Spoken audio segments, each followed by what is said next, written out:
Bienvenue dans la foule. Je m'appelle Laura Chagnon-Becker et voilà 8 ans que je suis passionnée par la coopération, la force du collectif et le développement des hommes et des femmes.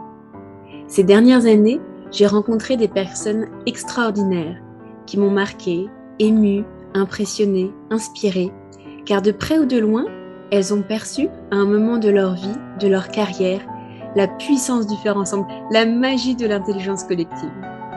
Et aujourd'hui, j'ai envie de vous faire découvrir ces personnes. Alors, belle écoute.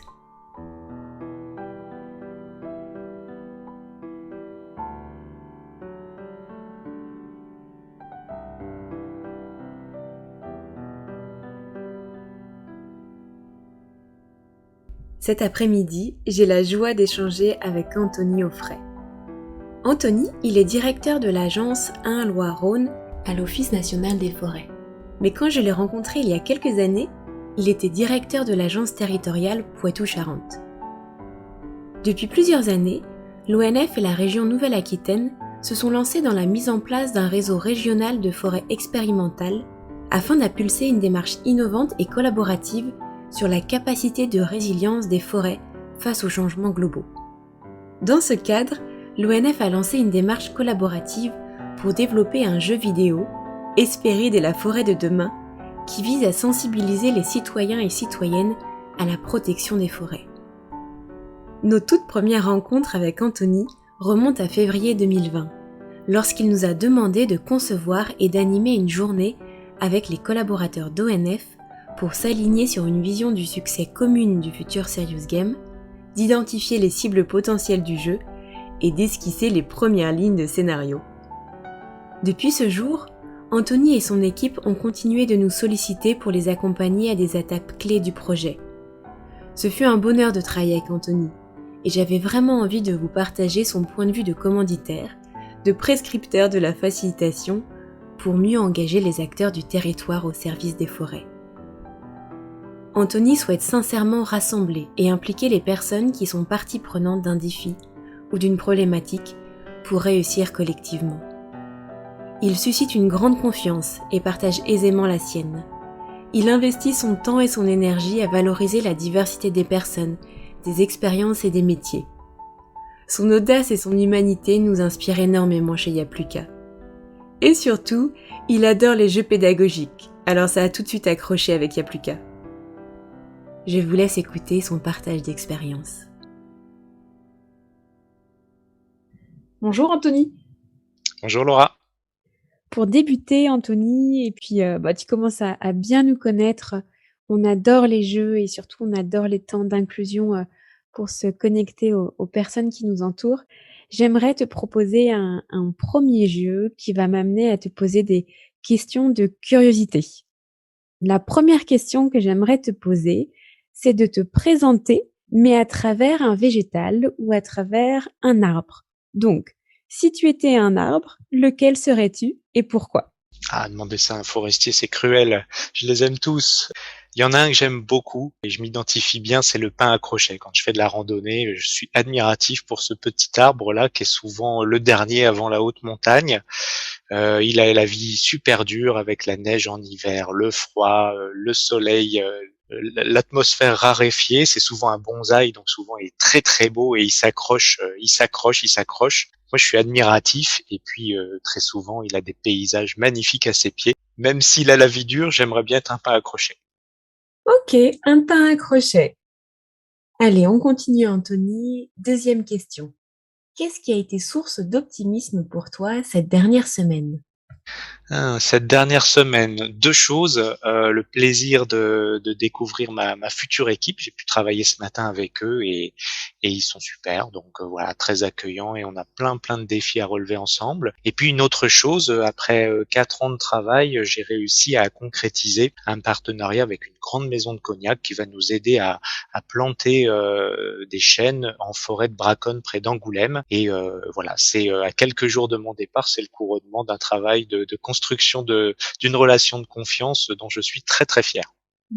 Super. Est-ce que tu pourrais nous parler un peu plus des petits clins d'œil de la vie, de quoi tu es reconnaissant en ce moment? Eh ben, je suis très content de changer d'agence à l'Office national des forêts. On a la chance de pouvoir avoir des carrières très très variées dans différentes ambiances, différents milieux. J'ai eu la joie de bosser dans les Chênaies du Poitou et sur les îles du littoral de Charente-Maritime. Et là, j'ai le privilège de pouvoir retourner dans la petite montagne du Bugey, du Haut-Jura, mais aussi dans le Rhône, la Loire. Donc, c'est des endroits que je connais assez peu. Et c'est une vraie chance, je trouve, de pouvoir naviguer comme ça. Ça coûte un petit peu sur le plan professionnel et personnel. Il y a une petite part d'incertitude et tout, mais quand même, vraiment reconnaissant et heureux de pouvoir faire cette nouvelle aventure. Merci de ce partage, Anthony. Cette fois-ci, j'irai bien du côté des victoires, des fiertés, des succès. Est-ce que tu pourrais nous partager, voilà, une victoire que tu as vécue, récemment dans ton travail? Une grande fierté, du coup une victoire. Alors il n'y avait pas forcément une adversité, mais il y avait un petit défi, un objectif, c'est que sur ces 5 années en Poitou-Charentes, j'ai constitué et m'entouré d'une équipe de direction très solidaire, très complice. On a confiance les uns envers les autres et du coup, je sens et on sent qu'on peut affronter à peu près n'importe quoi sans la convivialité et l'envie de coopérer soit altérée. Donc c'est une sérénité totale et puis une vraie fierté de transmettre cette équipe très soudée à mon successeur. Voilà. À présent, Anthony, j'aimerais savoir quels sont les besoins fondamentaux que tu as au travail et quelles sont les valeurs qui t'animent au quotidien? Bah, c'est des questions très, très difficiles.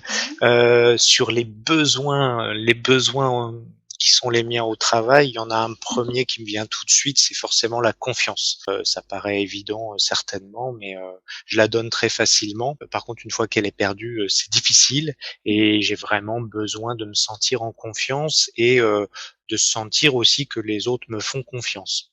Donc je dirais, c'est, le besoin entre tous. Le deuxième, c'est le respect. Je suis très ouvert à la discussion et je la trouve toujours intéressante, même dans l'adversité, je dirais. Mais par contre, j'ai beaucoup de mal à discuter dès lors qu'il y a du manque de respect. J'ai besoin que le respect existe. J'ai pas forcément besoin d'être respecté, mais j'ai plutôt besoin de cette notion de respect mutuel.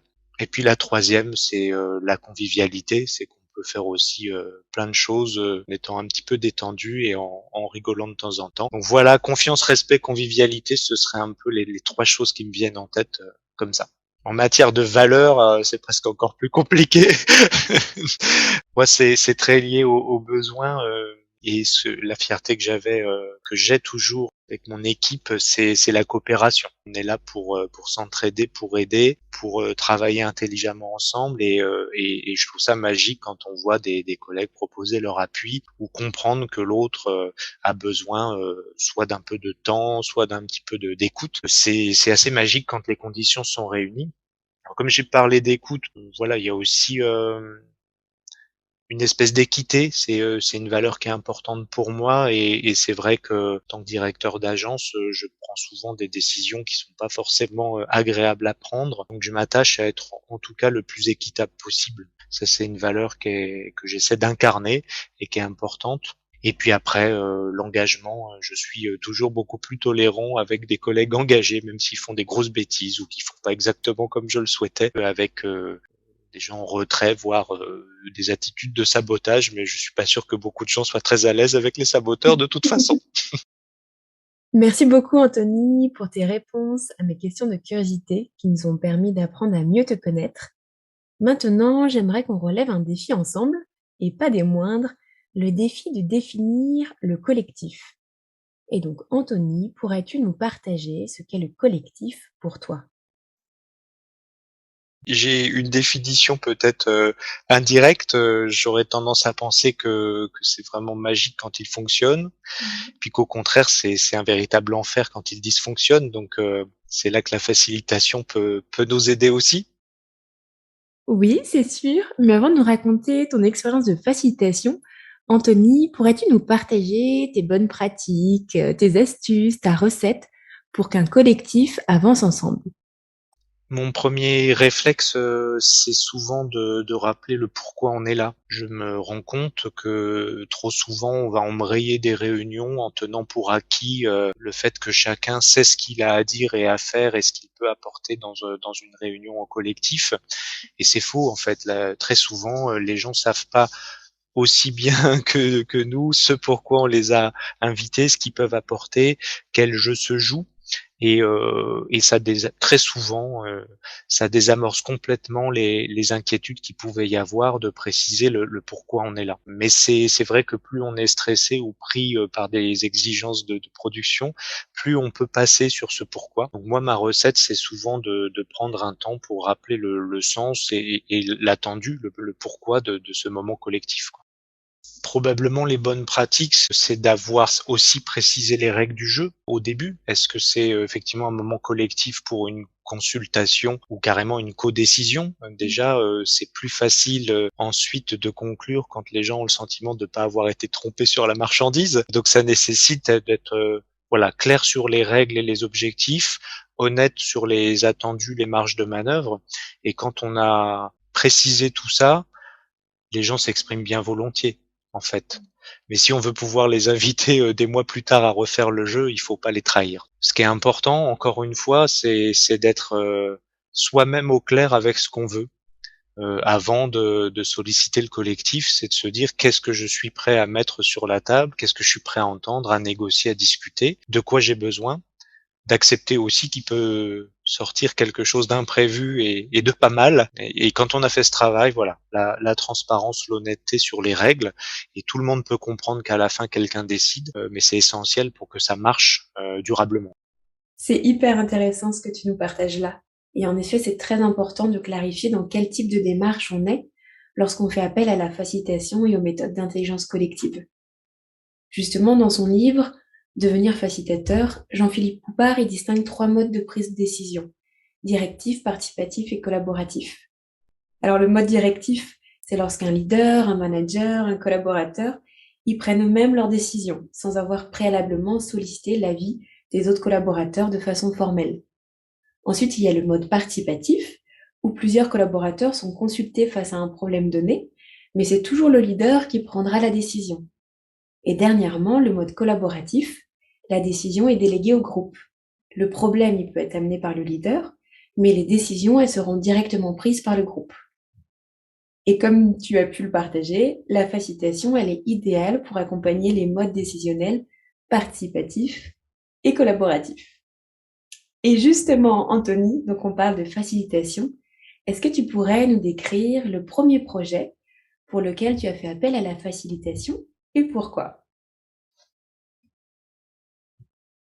Alors c'était en 2020. On devait préparer le cahier des charges d'un serious game sur la forêt, le changement climatique. Il était, prévu qu'on le fasse très vite, qu'on organise une réunion avec plusieurs personnes de l'ONF pour décider, de ce cahier des charges, quelle était la cible, quel était, le public visé, quel était, l'attendu de ce jeu.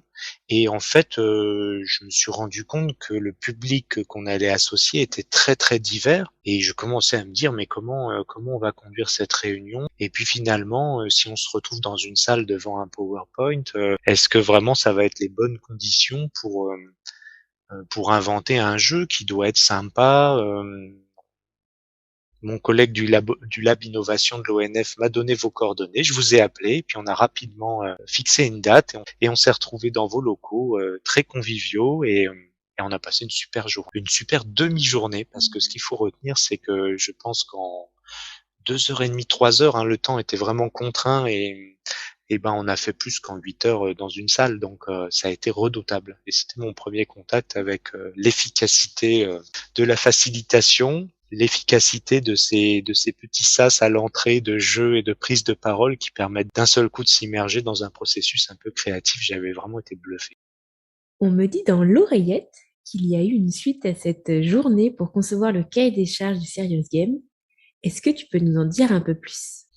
Ah oui, alors ça, c'était encore une fois entre les 2 confinements.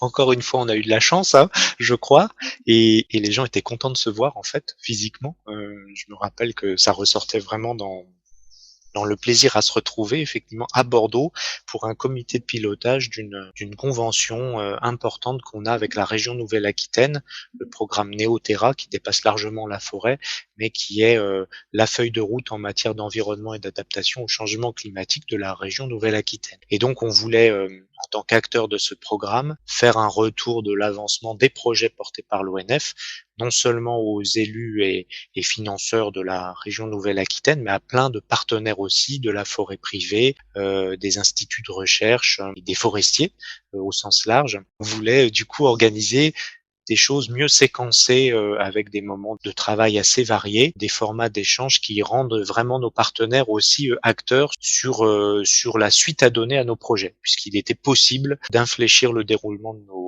projets à ce stade-là. Donc on voulait saisir cette chance-là. Et on s'est dit que du coup, votre intervention permettrait de sortir des réunions classiques que l'on sait faire. On avait envie d'être dans le groupe, de voir comment les gens se comportent et on avait besoin de se reposer sur quelqu'un d'externe et d'externe à l'ONF en fait. Vous imprégnez de nos problématiques, vous nous questionnez, donc vous nous aidez aussi à être au clair avec ce qu'on attend, ce qu'on veut faire. Donc ça, c'est une vraie plus-value aussi. Comment tu pourrais résumer les bénéfices de la facilitation pour quelqu'un qui n'a pas encore vécu l'expérience? Déjà, ce qui est bluffant, c'est l'efficacité. C'est la vitesse à laquelle on arrive à faire s'exprimer toutes les personnes et peut-être mieux que dans un format classique de réunion en tour de table devant un orateur. Il y a des gens dans ces cas-là qui vont pas du tout s'exprimer. Et une séance agréable de facilitation, elle est capable très vite de faire parler tout le monde une fois, donc de lever ce frein à la première parole, de contenir un petit peu aussi des gens qui s'exprimeraient de façon excessive dans ce collectif. Et du coup, on a une mise en route d'un processus de dialogue et d'intelligence collective qui est en termes d'efficacité assez imbattable. Ça, c'est premier bénéfice. Le deuxième, c'est qu'à l'ONF, c'est assez nouveau, en fait. C'est peut-être pas nouveau dans d'autres mondes, dans d'autres univers, mais chez nous, c'est assez nouveau, chez nos partenaires aussi. Donc, ça amène une petite touche de ludique, de sympa, de nouveauté. Plaît beaucoup, en fait. Les gens passent un bon moment et le disent. Et quelque part, peut-être que ça les marque un petit peu plus. Donc, c'est vraiment chouette. Le troisième aspect, que je retiens, je l'ai un peu dit déjà aussi, c'est la sérénité que ça nous apporte à nous. On se dit finalement qu'on peut être dans le processus et pas à la fois tenter d'être facilitateur, animateur, arbitre, contributeur, et on s'épuise en général à essayer de faire tout ça, puis on n'y arrive pas vraiment. Donc là, de pouvoir compter sur un facilitateur pour gérer certains aspects de la séance, et puis être un acteur comme un autre, c'est vraiment agréable aussi pour nous. Comment un manager pourrait intégrer cette pratique de la facilitation dans son quotidien? Je pense que certains principes de la facilitation peuvent être assez facilement repris par le manager même dans ces moments d'échange classiques. On peut très bien envisager que ça devienne un savoir-faire, de provoquer une prise de parole de départ, avoir un petit sas d'entrée avec des brise-glaces, des choses comme ça. C'est toujours des choses bonnes à prendre. Et puis peut-être de penser ces réunions en séquences de travail un peu différentes. Oui, on peut l'acquérir. Mais il n'y a pas que ça dans ce que vous apportez en facilitation. Il y a tout l'amont aussi, ce processus de se questionner ou d'être questionné. Et du coup là, se questionner soi-même, c'est intéressant, mais ça peut être vraiment pas mal qu'un facilitateur challenge un peu le manager là-dessus. Et ça c'est un plus quand c'est pas le manager lui-même qui fait tout. Ce que vous faites également souvent, c'est des rendus très intéressants. Il y a même des conceptions de supports vraiment personnalisés pour le moment qui est prévu. Ça, là, on sort de ce que un manager normal, même très motivé, peut porter tout seul. Donc voilà, je pense que c'est pas juste des aptitudes que vous avez, certes, d'animation, c'est bien plus que ça. Et quelles sont les limites que tu vois à la facilitation? La première limite, c'est certainement du temps et je pense qu'il faut garder en tête que une bonne facilitation, c'est aussi beaucoup d'investissement avant, à l'amont, c'est peut-être bateau de dire que tout est dans la préparation et c'est vrai, que ce soit en négociation, que ce soit avant un entretien, avant voilà, il y a beaucoup de préparation et du coup, il y a une espèce de facilité à faire une petite réunion avec un PowerPoint très sécurisant. Il faut pas s'en priver. Dans certains formats de réunion, ça marche très bien. On n'est pas toujours obligé de faire des ateliers variés à chaque fois. Donc, il faut pas non plus nier l'efficacité sur des sujets simples ou purement décisionnels ou descendants, de faire des réunions très simples. Donc, le tout facilitation pour moi est pas forcément une fin en soi. Ce qui est intéressant aussi, c'est que ce soit un moment un petit peu inhabituel et précieux. Donc, en le faisant à toutes les sauces, on galvaude un peu le concept aussi. Et peut-être qu'il faut se réserver ces moments-là pour se faire plaisir, pour explorer des choses plus compliquées. Ça doit être un truc un peu précieux. Quand on veut, par exemple, dans un comité de direction mensuel, on va avoir des moments où on doit penser à la stratégie de l'équipe ou faire des retours d'expérience, justement. Je pense que quand on aura passé cet épisode de mortalité des résineux en montagne, si tant est qu'il passe, ce sera pas mal de réfléchir sur qu'est-ce qu'on a bien fait, qu'est-ce qu'on a mal fait, qu'est-ce qu'on ferait différemment si c'était à refaire, qu'est-ce que ça nous a coûté. Enfin, on n'est pas dans notre zone de confort quand on fait ça. On aura peut-être besoin de facilitation, effectivement, pour se lâcher un peu et tirer vraiment la substantifique moelle de ce qu'on a appris, parce que voilà, on apprend toujours, hein. Comment tu vois l'avenir de la facilitation dans les organisations? À l'ONF, je le vois de 2 façons. Il y a eu, un concours sur l'innovation, poussé, vraiment, promu par l'ONF et dans les propositions, chacun pouvait, contribuer. Il y a plusieurs, propositions qui montraient une attente sur l'évolution d'un mode de management plus participatif, qui mobilise vraiment l'intelligence collective. Donc, dans nos équipes, il y a un besoin très clair de ça et s'il n'est pas satisfait quelque part, eh ben, on aura loupé quelque chose. La facilitation fait partie de ces outils utiles, efficaces pour répondre à ce besoin assez légitime. Et puis managers managent un monde complexe. Je pense qu'ils ont besoin aussi de toutes les bonnes idées. Donc ça va permettre de capter tout ça. Déjà en interne, c'est prometteur.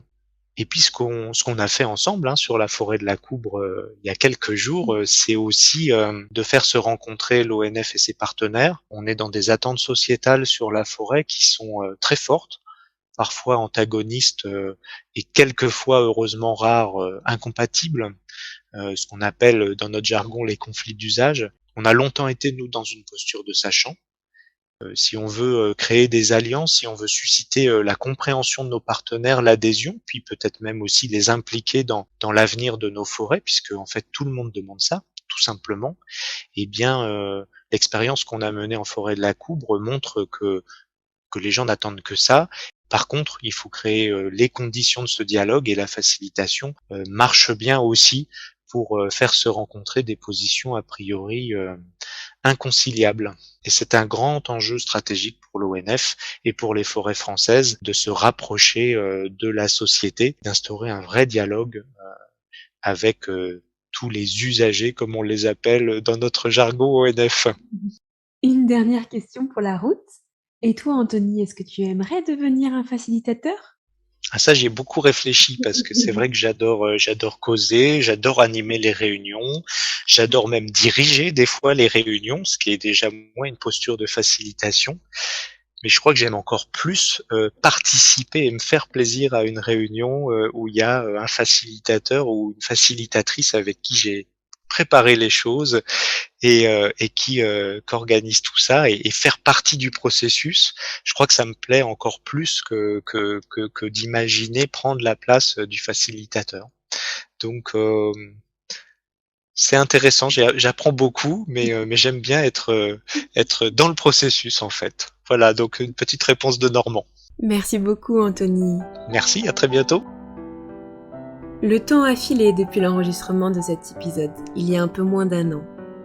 Anthony va bien, il est responsable d'une équipe un peu plus grande sur les 3 départements de l'Ain, du Rhône et de la Loire. Le dépérissement des forêts en montagne a mobilisé toute son énergie depuis 2020, avec une réelle fatigue, mais aussi une fierté à faire face à l'inconnu. C'est tout un tissu économique qui dépend de la gestion forestière. Il a le sentiment d'être au cœur d'une culture forestière partagée, entre les communes propriétaires, les forestiers, les scieries et les entreprises d'exploitation. C'est un petit peu difficile de mettre en œuvre des concertations en situation de crise, alors qu'il serait vraiment nécessaire de le faire. Mais l'envie de la facilitation, de la concertation et de la coopération reste entière pour lui. Je vous souhaite une très belle journée et à très bientôt sur La Foule.